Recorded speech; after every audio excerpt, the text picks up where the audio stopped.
आपणकर जदि वृष राशि होइथाए तेबे एही भिडियोटी को थरे मात्र शेष पर्यंत देखंतु।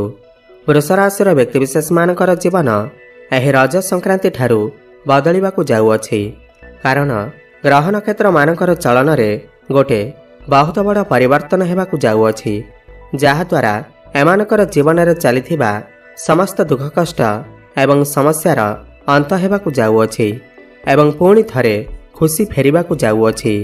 देखंतु बुध शुक्र एवं सूर्यंकर राशि परिवर्तन हेबाकु जाउअछि, जहाद्वारा आपणकर जीवन रे किछि बड़ हेबाकु जाउअछि। आपणक जीवन रे चलिथिबा समस्त दुख कष्टर अंत हेबाकु जाउअछि। एही रज संक्रांति ठारू पुनर्बार आपणकर जीवन रे खुशी फेरिबाकु जाउअछि।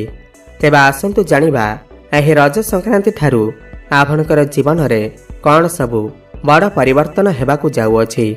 एहा पूर्वरु जदि आपण माने भी जदि आपणकर भी वृष राशि होइथाए एवं आपण भी माँ लक्ष्मी को सच्चा हृदय भक्ति करुथांती विश्वास करुथांती तेबे एही भिडियोटी को लाइक करी कमेंट बॉक्स रे जय जगन्नाथ जय माँ लक्ष्मी अवश्य लिखि दियंतु। देखंतु पूर्वरु ग्रह मानकर स्थिति खराब थिबा हेतु आपणकर स्वास्थ्य खराब रहुथिला, धन जनित समस्या देखा देउथिला। आपण ऋण नेइथिले किंतु ऋण को सुझिबारे सक्षम होई पारु नथिले। ऋणर भार आपणकर ऊपर बढ़ी जाइथिला। गृह परिवार रे खुशीर वातावरण नथिला। शिक्षा क्षेत्र रे समस्या देखा देउथिला। आपणकर अननेसेसरी खर्च हेउथिला।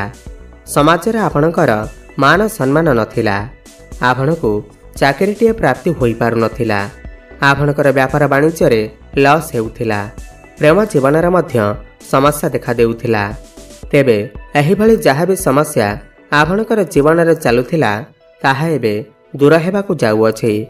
आपणकर जीवन रे पुणी थरे खुशी फेरिबाकु जाउअछि। आपणकर जीवन रे एही रज संक्रांति ठारू नूतन सूर्य उदय हेबाकु जाउअछि। देखंतु आपणकर द्वितीय भाव रे बुध सूर्य एवं बृहस्पतिंकर चलन हेउअछि। बुध एवं सूर्य एठारे बुधादित्य राजयोगर निर्माण करुछंती एवं द्वितीय भाव आपणकर धनर भाव होइथाए, सेभिंग्सर भाव होइथाए। एहार माने हेउछि रज संक्रांति परे आपण धन संचय करिबा आरंभ करिवे। आपणकर बैंक बैलेंस धीरे धीरे बढ़िबाकु लागिबा। डेली इनकम मध्य बढ़िबा। चारि दिगरे आपणकु लाभ ही लाभ प्राप्ति हेबा। जमा होइतिबा पुंजीरे मध्य वृद्धि देखिबाकु मिलिबा। घर परिवार रे हसखुशीर लहरी लागी रहिबा। घर को कोनोसी नूतन अतिथि आसी पारंती। परिवार रे पूर्वर जदि किछि कଳି झगड़ा चालुथिला ताहा मत दूर होइजिबा एवं आपणकर बाणी रे मधुरता आसीबा। लोकमाने आपणकर बाणी द्वारा आपणक आड़कू आकर्षित हेबे। आपणको कोनोसी गुप्त धनर प्राप्ति होई पारे। जो माने साइंटिस्ट अछंती, जो माने रिसर्च क्षेत्र रे काम करूछंती, जो माने ज्योतिष विद्या अध्ययन करुछंती सेमानक पाई एही रज संक्रांति परर समय अत्यंत शुभ अटे। देखंतु बृहस्पति एठारे बसी आपणकर षष्ठ अष्टम एवं दशम भाव को देखुछंती एवं आपणकर दशम भाव रे राहु पूर्वरु विराजमान अछंती। राहु को दशम भाव रे अत्यंत शुभ माना जाइथाए। आपण किछि बड़ करबा को इच्छा करिवे। आपण किछि नुआ कार्यर आरंभ करिवे। पूर्वरु जदि आपण चाकरी करिसेंती ता आपणकर प्रमोशन हेबार बहुत अधिक संभावना बनुअछि एवं आकस्मिक भाव रे आपणकर क्यारियर रे ग्रोथ देखिबाकु मिलिबा। कोनोसी एमएनसी कंपनी रे जॉब ऑफर मते आसी पारे। जो माने बेरोजगार अथंती, जो मानक पाखरे कोनोसी भी चाकरी बाकरी नाही त सेमानकु एही रज संक्रांति परे नूतन चाकरी मध्य प्राप्ति होई पारे।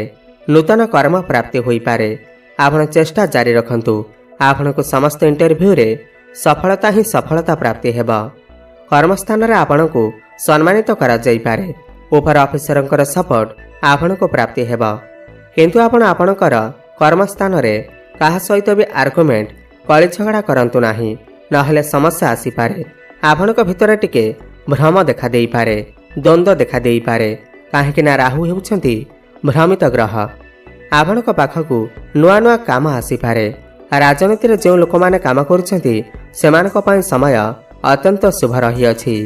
देखंतु आपणकर नवम भाव एवं भाग्य भावर स्वामी होउछन्ति शनिदेव एवं शनि आपणकर भाग्य भावर स्वामी होई करी आपणकर एकादश भाव त्रिकोण रे विराजमान अछन्ति बहुत भल स्थिति रे अछन्ति। तो भाग्य आपणकर प्रबल हेबा। एह रज संक्रांति परे भाग्य आपणकर मजबूत हेबा। आपण कोनोसी बड़ कार्यर आरंभ करि पारंती, बड़ इन्वेस्टमेंट करि पारंती।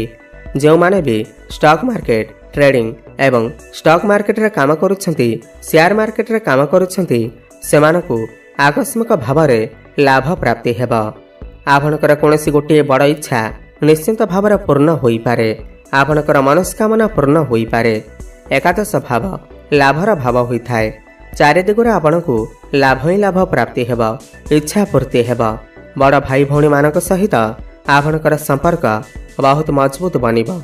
आपण कोनोसी गाड़ी मोटर भूमि प्रॉपर्टी जमी किमा नूतन गृह इत्यादि निर्माण करबा पाई मन बळई पारंती। खास करी जो व्यक्ति विशेष माने ऑनलाइन ने काम करूछंती, डिजिटल मार्केटिंग रो काम करूछंती, जो माने कंस्ट्रक्शन रो काम करूछंती, ब्यूटी पार्लर खोलिछंती, स्टेशनरी शॉप अछि, सेमानकु अत्यंत लाभ प्राप्ति हेबा। आपण आपणकर काम कार्य को नै विदेश यात्रा मध्य करि पारंती। जो माने दीर्घ दिन धरी विदेश जावाकु चाहुतिले त एही रज संक्रांति परे विदेश जावार मौका मध्य आपणको प्राप्ति हेबा। देखंतु पंचम भाव आपणकर संतानर भाव एवं आपणकर शिक्षा क्षेत्र एवं प्रेम जीवनर भाव होई थाए। पंचम भावर अधिपति बुध आपणकर द्वितीय भाव धन भाव विराजमान अछंती। तो प्रेम जीवन रे आपणको सफलता प्राप्ति हेबा। मिलन सुख आपणको प्राप्ति हेबा। जो मानकर कथावार्ता बंद हो जाइथिला, ब्रेकअप आदि हो जाइथिला, सेमानकर पुणी थरे कथावार्ता होई पारे। प्याच अफ हेबार मध्य संभावना बनुअछि। एवं जो माने भी सिंगल अछंती, सेमानकु नूतन पार्टनर मध्य मिली पारंती। आपणकर भल पाइबा विवाहर रूप मध्य नै पारे। जो पिला मानकर विवाह बयस होई जाइछि, सेमानकर घर को विवाह प्रस्ताव मान आसी पारे एवं विवाह फाइनल मध्य होई पारे। एवं पंचम भाव आपणकर शिक्षा क्षेत्रर भाव होई थाए। एवं बुध गुरुଙ୍କ सहित इति करिसंती। गुरु हेउछंती ज्ञानर कारक ग्रह। एह रज संक्रांति परे आपणकर मन पाठपढ़ारे लागिबा।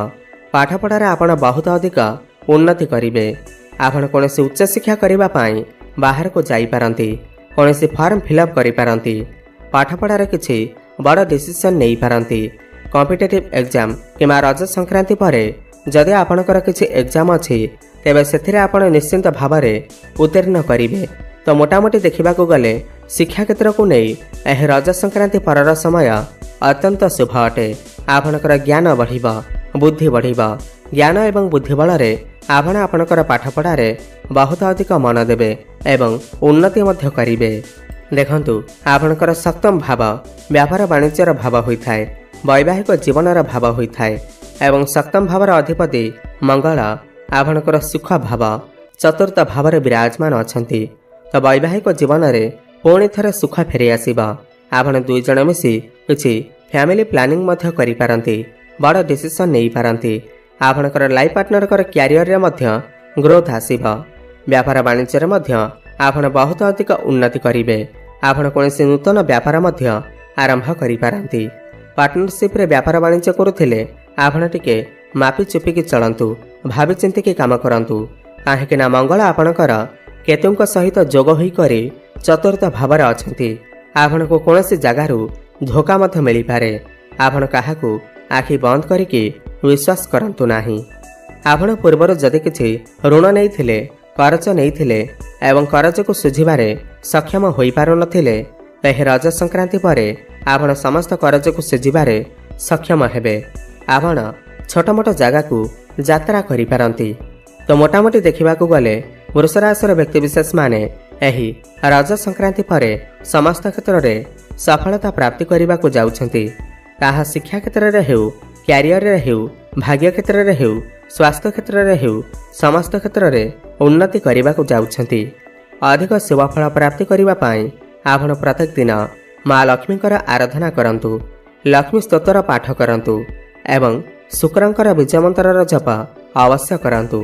ओम द्रांग द्रिंग द्रंग सह शुक्राय नमः 108 थर प्रत्येक दिन जप करंतु एवं प्रत्येक दिन हनुमान चालीसार पाठ करंतु। शुभफल प्राप्ति हेबा सहित आपणकर भाग्य रे उन्नति आसीबा। धन्यवाद।